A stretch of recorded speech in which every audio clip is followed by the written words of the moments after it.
CrowSong Lodge, and I'm finally back again with another video. I know it's been a really long time since I last uploaded one, and what can I say? I've been a little busy bee, but I'm here now.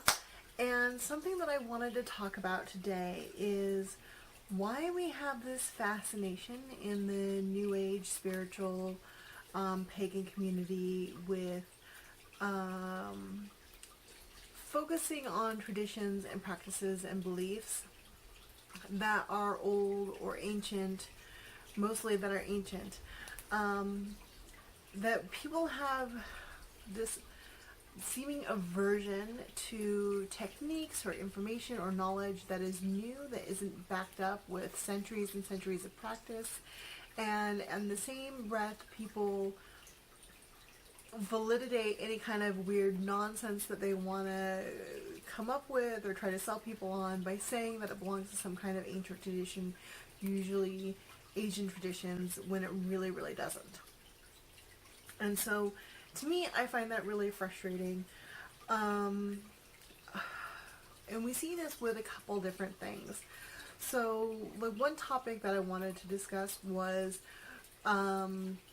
we have in the community, on the internet specifically, what are called emoji spells, and I'll put one in the video for you guys to check out.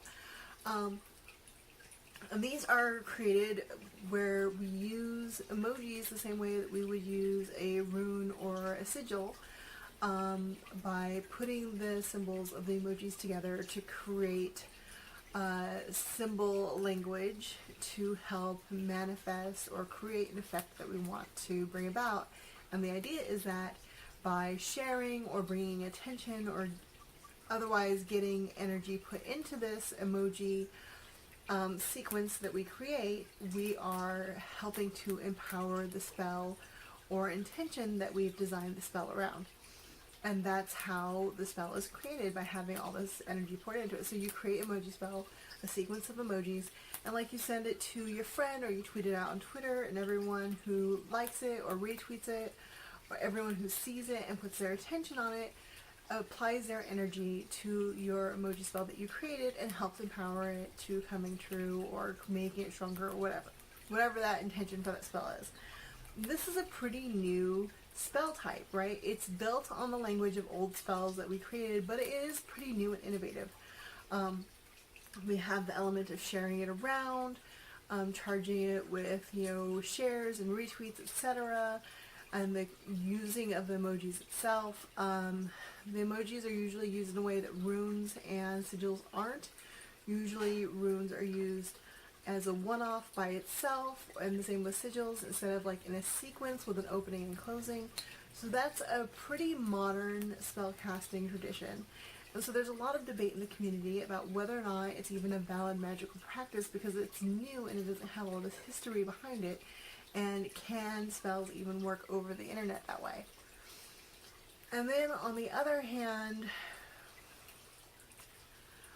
I have seen so many super scammy practices, and I don't even want to discuss what they are, come out on like Instagram or Twitter, that someone is doing this amazing thing, like this crazy weird yogic practice, or yogic practice in quotes, or maybe some kind of detox, whatever, and they're claiming it's an ancient Tibetan practice or an ancient Taoist practice or some Shinto thing, and they really, really aren't. A lot of times they are counter to the practices that they claim that these practices are from, and they're just some way for someone to sell some new gimmicky product or other, or otherwise convince people to do some other really crazy thing at best, or super unhealthy thing at worst, and blaming some other non-white culture for this practice and saying that it's super ancient and people have been doing it for thousands of years when it's not. And then people end up eating up that validity, even though no sources are cited to prove that it's true. And so I really want to speak to that issue in the community, about why we have this preference for really ancient practices, why we want things to be really, really old, and why we want them to be passed down for so long. And I think this is very much a part of a human thing, but it's especially true in the spiritual and witchy communities. We see this with our emphasis on heredity. A hereditary practitioner usually just gets to rightfully claim some respect or cred in the community without having to earn it. Like, you can come in and you can be like, oh yeah, I am 20 and my mother was a practitioner, and so therefore I have so much more authority than this person who is 50 and has been doing it for 30 years, even though they came into it, they're like the first person in their family to do it. And they've done tons and tons of research on the topic and have lots of practice and personal experience because my mother did it, and I'm now like a full-on practitioner now for 3 years. I obviously have more experience and expertise than they do. So we have this weird fixation on that whole lineage thing, the passing things down through time, but we don't really fully embrace that spiritual energy and the gods and stuff, they don't know time and space. Like, we don't have to pass our traditions down that way, and that innovations can happen. And so this inordinate fixation on lineage and history and tradition and purity is really unhealthy for our community. We should really encourage the innovation and new ideas and new innovations. I think I said innovations already once. But we should really encourage those kinds of new thoughts. And when we are taught a tradition that has been passed down to us, we should question those traditions.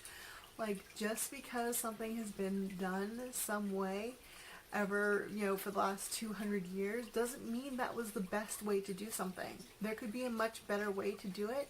Maybe they only did that way because, I don't know, the technology 200 years ago sucked. We have much better technology, much more science now, and we can figure out a much better way to do something.